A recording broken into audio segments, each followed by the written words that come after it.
رمضان مبارک ہو، رمضان مبارک ہو، رمضان۔ بسم اللہ الرحمن الرحیم۔ ناظرین سلام علیکم، میں ہوں شاداب دی۔ ناظرین، اسلام دین فطرت ہے۔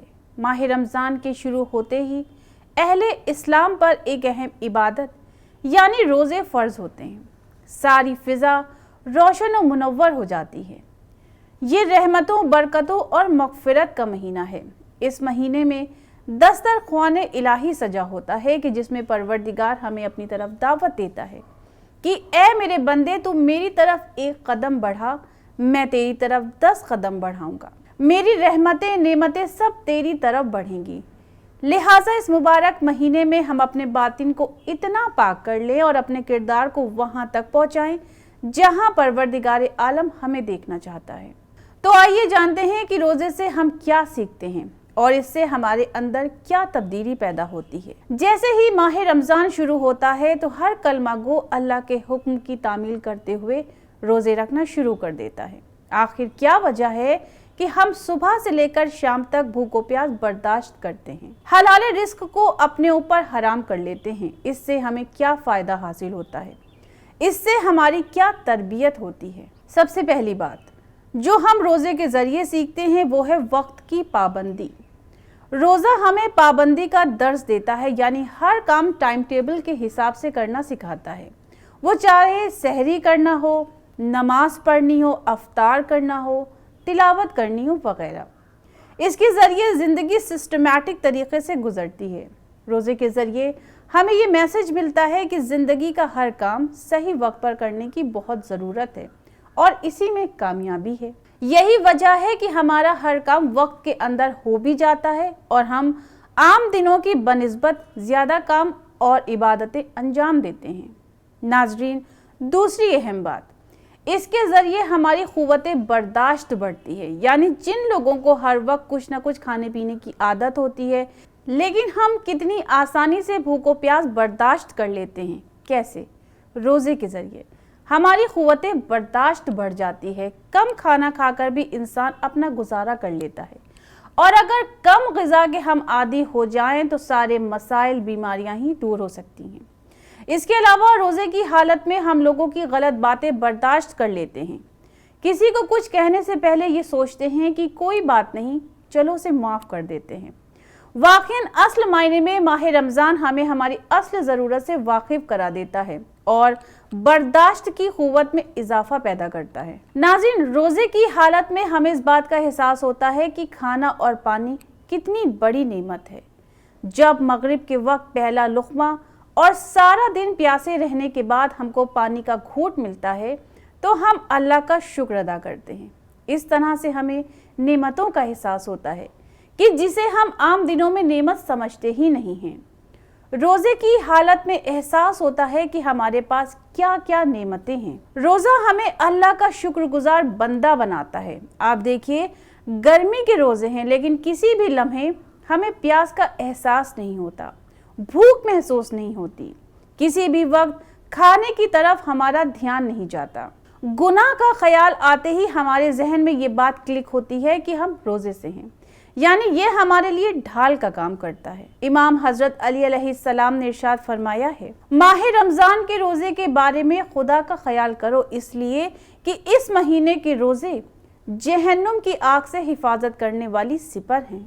روزہ دراصل ہمارے اندر پرہیزگاری اور ایک ایسی اسٹرینتھ عطا کرتا ہے کہ جس سے ہم خود کو برائیوں سے بچاتے ہیں۔ کبھی سوچا ہے ہم نے اس بارے میں کہ یہ ہم کیسے کر لیتے ہیں؟ ہمارے پاس کھانا پینا سب موجود ہوتا، ہمیں دیکھنے والا بھی کوئی نہیں ہوتا، لیکن اللہ نے روزے کی حالت میں کھانے پینے کو ہمارے اوپر حرام کر رکھا ہے تو ہم اسے نہیں کھاتے اور اس وقت کا انتظار کرتے ہیں جب تک وہ ہمارے لیے حلال ہو جائے۔ ہم سحری کے لیے اٹھتے ہیں، روزہ رکھتے ہیں، چاہے کتنی گرمی ہو، لیکن ہم اپنے اللہ کی خوشنودی کے لیے پرہیزگاری کے راستے پر چلتے رہتے ہیں۔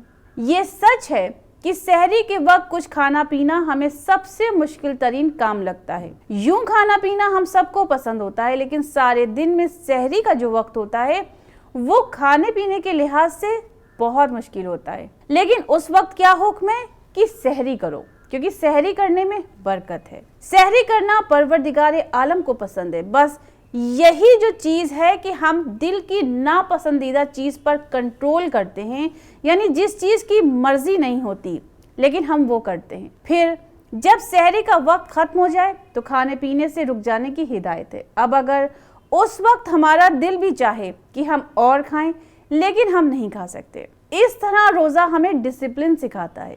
روزے کی حالت میں ہم احتیاط برتتے ہیں کہ کہیں پانی کا ایک قطرہ بھی ہمارے اندر نہ چلا جائے، یعنی اس طرح ہم کتنے کانشیس ہو جاتے ہیں۔ اس کے بعد افطار کے وقت بھی ہمیں احتیاط سے کھانے پینے کی ہدایت ہے، کیونکہ اگر زیادہ کھا پی لیں گے تو عبادت میں پریشانی آئے گی۔ عبادات انجام دینے کے بعد ہم بالکل فریش محسوس کرتے ہیں تو سونے کا وقت آ جاتا ہے۔ اب چاہے ہمارا دل نہ بھی چاہ رہا ہو لیکن ہم سب وقت پر سوتے ہیں تاکہ سحری میں آسانی سے اٹھ سکیں۔ لہٰذا کہنے کا مطلب یہ ہے کہ جو انسان اس ماہ مبارک میں ڈسپلن اختیار کر لیتا ہے اس کی زندگی منظم ہو جاتی ہے، جسے پھر گناہ اپنی طرف مائل نہیں کر سکتے۔ یہ مہینہ ہمیں سکھاتا ہے کہ پروردگار عالم کی عبادت میں استقامت کا مظاہرہ کریں۔ یہ مہینہ ہمیں قربانی کا درس دیتا ہے، کیونکہ ہم صرف اور صرف اللہ کی رضا کے لیے سارا دن بھوک و پیاس برداشت کرتے ہیں۔ یہ چیز انسان کو اتنا مضبوط بنا دیتی ہے کہ اگر کہیں کسی مقام پر مشکل بھی آ جائے تو واویلا نہیں کرتا بلکہ صبر و شکر کر کے رہتا ہے۔ اور بے شک خداوند عالم سورہ آل عمران کی آیت نمبر 200 میں یہ ارشاد فرما رہا ہے، اے ایمان والوں صبر کرو۔ اسی طرح سورہ آل عمران کی آیت نمبر 156 اور 157 میں یہ اعلان ہو رہا ہے، جو مصیبت پڑنے کے بعد یہ کہتے ہیں کہ ہم اللہ ہی کے لیے ہیں اور اسی کی بارگاہ میں واپس چلے جانے والے ہیں، کہ ان کے لیے پروردگار کی طرف سے صلوات اور رحمت ہے اور وہی ہدایت یافتہ ہیں۔ آپ آیت پر غور کریں کہ اللہ نے ہم سے وعدہ کیا ہے کہ جو دین کی راہ میں سختیاں برداشت کرے گا تو اللہ روز قیامت اسے ایسے انعامات سے نوازے گا جس کا اس نے کبھی تصور بھی نہیں کیا ہوگا۔ ماہ رمضان ثواب حاصل کرنے کا مہینہ ہے، ہمیں اسے ہدایت کا مہینہ بنانا چاہیے۔ ہمیں اپنی برائیوں پر غور کر کے اسے ختم کرنا چاہیے۔ یہ رمضان المبارک ہمارے لیے ایسا ہو کہ اس سے ہم نیک باتیں سیکھ کر تبدیلی پیدا کریں۔ اس مبارک مہینے کا صحیح فائدہ اور تقوی حاصل کرنے کی پروردگار ہمیں توفیق عطا کرے۔ ناظرین، وقت ہو گیا ہے ہمارے پروگرام کے ختم ہونے کا۔ انشاءاللہ جلد حاضر ہوں گے اس مبارک بابرکت اور عظیم مہینے کے سلسلے سے پھر بات کرنے کے لیے۔ تب تک کے لیے ہمیں اجازت دیجیے۔ خدا حافظ۔